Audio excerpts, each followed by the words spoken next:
Weekly Idaho Vandal press conference. Another exciting week of Vandal athletics on tap. Obviously football with another big win, and then soccer is home this week as well, hosting Boise State. So another important matchup for Vandal soccer. But we'll start with Coach Ford, and then after Coach Ford, we'll have Coach Clevenger talking about women's soccer. So Vandal football coming off of a 20-6 win over Utah Tech here in the Dome, dominating defensive performance and a really good rushing attack from the Vandals. This week on the road at San Jose State. This will be the final non-conference game of the year. First time Vandals getting on a plane this season, so really lucky the way the things have worked out so far as travel. So we'll go ahead and turn it over to Coach Ford. He'll have an opening statement and we'll do questions. Again, we're moving to a microphone, so if you have a question, please use the microphone. Thank you. All right. Hi, guys. How we doing?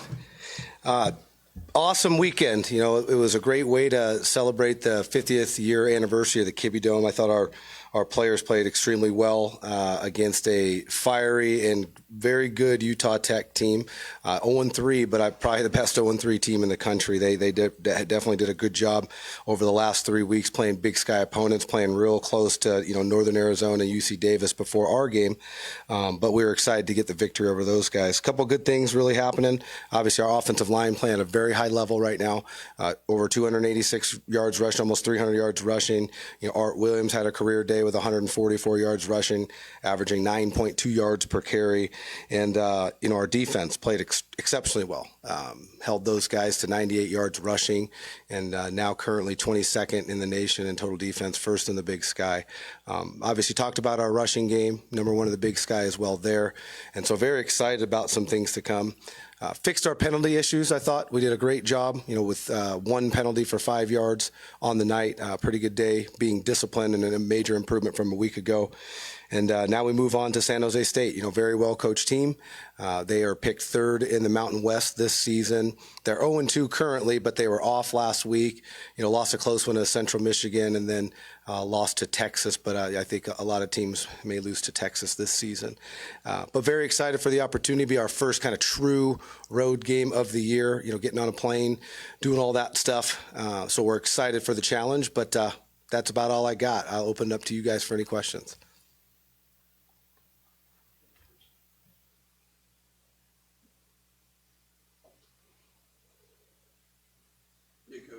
Can you tell me, just expand on the offensive line and why they're doing so well recently? Well, I think they're a very cohesive unit, and we've got great depth. I mean, we've got probably 8 or 9 players that really could start anywhere in this league. And so anytime you have competition, you stay healthy, and you have a bunch of hungry guys, I think you can have success up front. It doesn't hurt that we've got some big athletic dudes as well. We kind of look across the board, 6'2" or 300 pounds or better, pretty much every spot. Our tackles, 6'8" Charlie Liam and 6'5" Keegan Henson aren't too shabby. So I think that group has really taken on the challenge of kind of being the heartbeat of the offense, and Coach Ensley's doing a heck of a job getting those guys right. So I think that group is going to continue to get better. What about some unsung heroes, like 3 or 4 guys that just don't really get noticed but are really important to this team right now?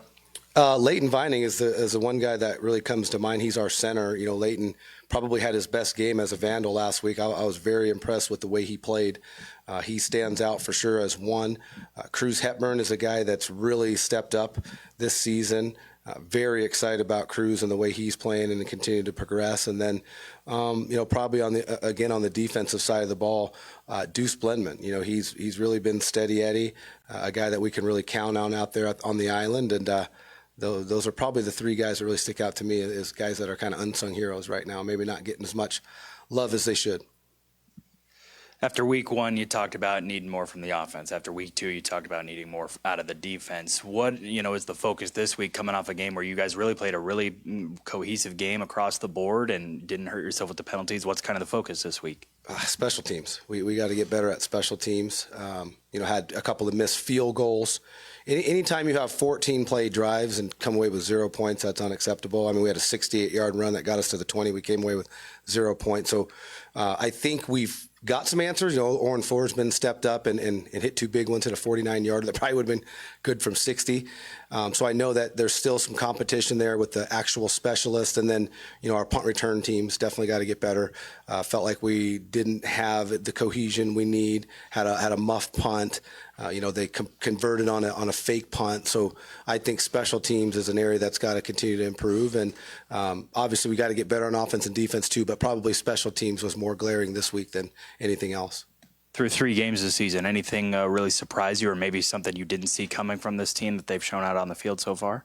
I don't know that there's much that surprises me about this team. We kind of knew what we had in this group as far as a physical group. We were going to play good defense, be able to run the ball. I think, you know, the one surprising thing may be just the emergence of our young receivers.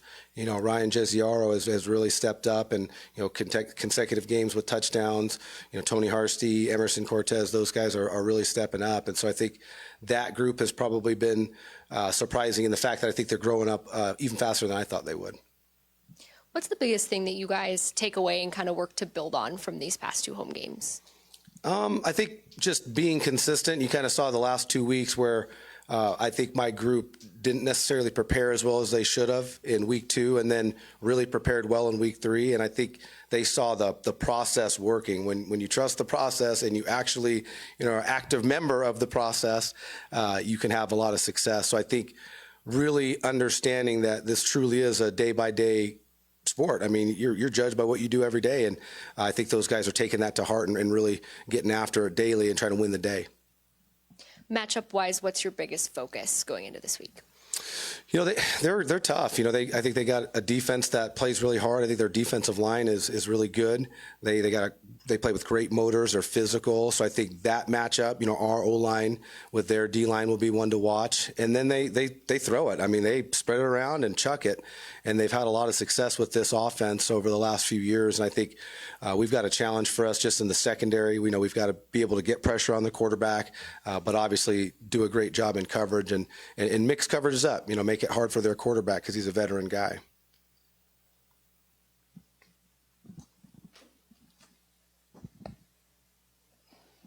Yeah, you spoke on it a little bit. Can you go into detail about Ryan Jezioro and how he really kind of emerged through fall camp and emerged and how he worked his way through this offense?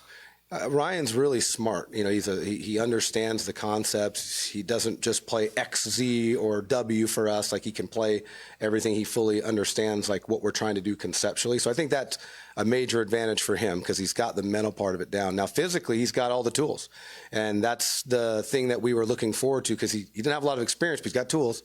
I mean, he's 6'3", he's almost 200 pounds. He can run. He's got great hands. So I think he's just putting it together right now. He's really figuring some things out and playing with a lot of confidence. And I think that's the difference between now what you're seeing in the fall and in games and in the spring. I didn't think he was very confident in the spring. You know, contested balls, you know, it's maybe 50-50, right? Where, you know, you don't want those 50 balls be 50-50. You want them, you know, 80-20 at the least. And I think you're seeing that. His confidence grow. When that ball's in the air, he's going to go challenge it. And, yeah, it's fun to watch, and I think there's still a lot more he can really get better at. So the future's very bright for that cat.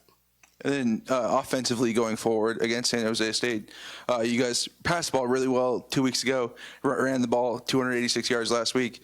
What can we see from the offense in this game against San Jose State? I think you're going to see similar things from our offense every week. You know, we're going to take advantage of what the defense gives us. I think there's going to be a good mix of the run game this week. I think there's some things that we can prepare for and take advantage of. And then, again, with the emergence of some of these young receivers and Joshua really starting to come into his own, I feel like we're going to have some matchups as well in the pass game. So I think there's going to be some balance this week, and that's kind of what we aim for every week. But I think this week we'll definitely see some balance. How valuable are these FBS matchups for you guys in terms of recruiting, whereas maybe a matchup in a non-conference with a fellow FCS opponent might not lend an advantage? Yeah, that's a great question. I think whenever our kids get a chance to play FBS opponents, it just gives them an opportunity to show, like, hey, they could have played at the FBS level, or so some of our guys that have played at the FBS level and transferred here, they want to go win. They don't look at it as like, oh, we get to play up, let's go compete. Like, they don't want to go win.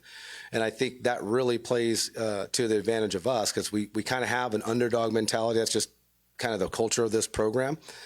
But you truly are an underdog in these games when you go play at FBS school. And so it just gives our guys a true opportunity and a measuring stick. And when you play a really good opponent like, FBS San Jose State, I think it's even more of a challenge. And I think the guys get up for the games even more. There's a track record now of a few years going back to when you were here last time of Idaho having success in these FBS matchups. Is there a common thread through those that has led to the success year in year out, even this year against Washington State? Yeah, I think, when Coach Eck was here, when I was here with Coach Eck, he just talked about belief, right? Understand that we have great players. It's Division I football, and even if talent isn't the same, everybody has guys that can make plays, and we just have that belief that we're going to go make plays. We don't care who we're playing. It doesn't matter who we're playing. We're going to go make plays, and I think that attitude is what's enabled us to go not only compete but go win, right, against some of the Mountain West schools.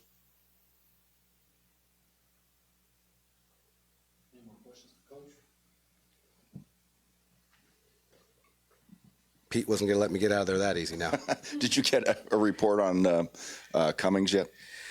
Yeah, I don't think he'll be available. He's just dealing with the lower leg injury. We'll kind of see what it looks like this week and reevaluate. I don't think it's a season-ending thing, but I do not think he'll be available this week. Anybody else?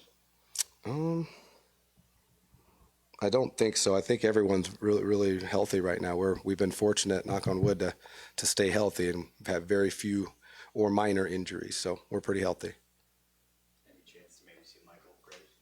Yes, I think so. He told me he's determined to be back, and I know it means a lot to him. He's a Bay Area kid, close enough to San Jose, and I know he'll have family and friends that'll want to come see him play, and I know he's just eager to get back out there. He's kind of had a nagging foot injury, but he's also a very, very different cat if we can have him. So I'm very, very optimistic about his return this week.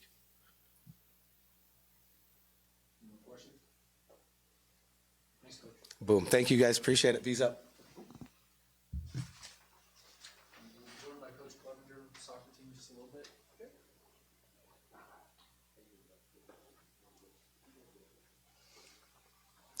All right, moving on, women's soccer, split weekend in Arizona and California, dropped a really hard-fought battle at Grand Canyon 0-1, and then got the fifth shutout of the year at CSU Bakersfield on Sunday.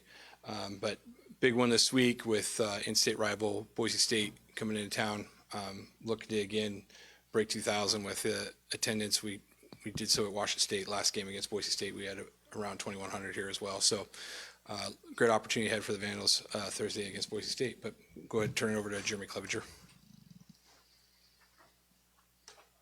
All right. Thanks for having me. So excited about the week coming in. Boise State, always going to be fun. Game against them, always spirited, physical game, and I know we'll have a big crowd out there. Excited to kind of get back in the dome after a long travel week and continue the season. So excited. Last kind of tune-up before we start conference play, and be happy to get after on Thursday at 7 p.m. So. Coach, backline really continues to be successful, even though there's a bunch of young people there, or young freshmen, young players there. What's leading to that success on the back end of the defense there?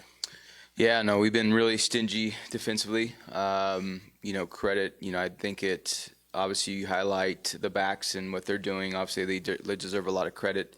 Paula deserves a lot of credit, but it just stems from the whole team. The whole team. It's a full body of work. It starts with our forwards and our press and our organization up there, and our midfield and so forth. So I think it's just a commitment to everyone be on the same page, defending in the right situations, and that's one thing that we've done really well. 5 shutouts 5 shutouts already, I think it is. So we're doing well, and not being stingy on that side. You know, we just need to put some more balls in the net, and we'll be fine. You spoke on it a little bit, but you talk about Paula and how elite she's been in the goal.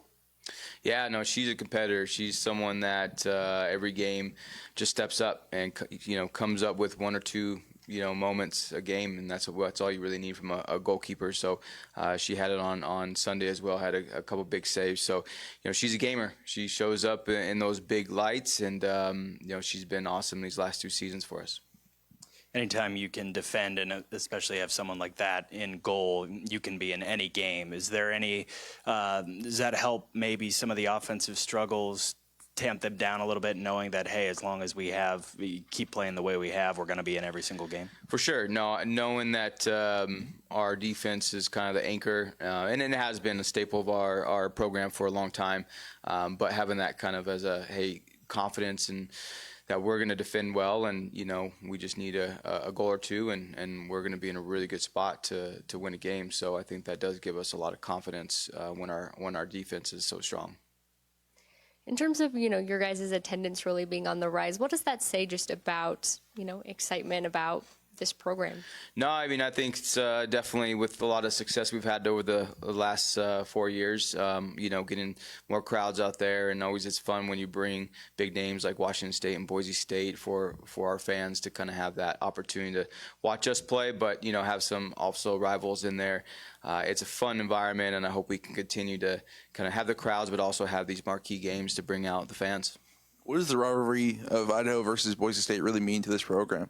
No, we play them. Played them last year, and it was fun. We had I think we almost had as many fans at their place as they did there. So it's a rivalry that our players up for. We know how big it is for the school, and it's something that we circle on our calendar, and it's gonna be a fun one. And it's our players are gonna battle. And usually with these rivalries, it's a little more physical, a little more chippy, a little bit more on the line than just your normal game. So it's gonna be a fun one.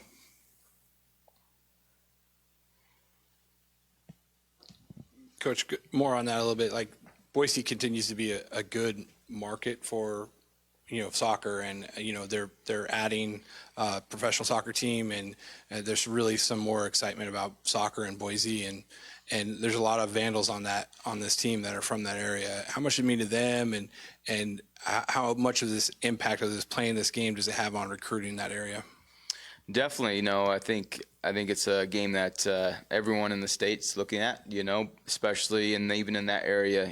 The soccer is growing in the state of Idaho, but Boise for sure, because it's just a huge market there, and fun to see them to get a professional team as well. Love to see that game grow in our state. So, this game I think is a good marquee game for the whole state, and I think a lot of people, the soccer fans in the state, will have a lot of eyes on it. Thank you, guys.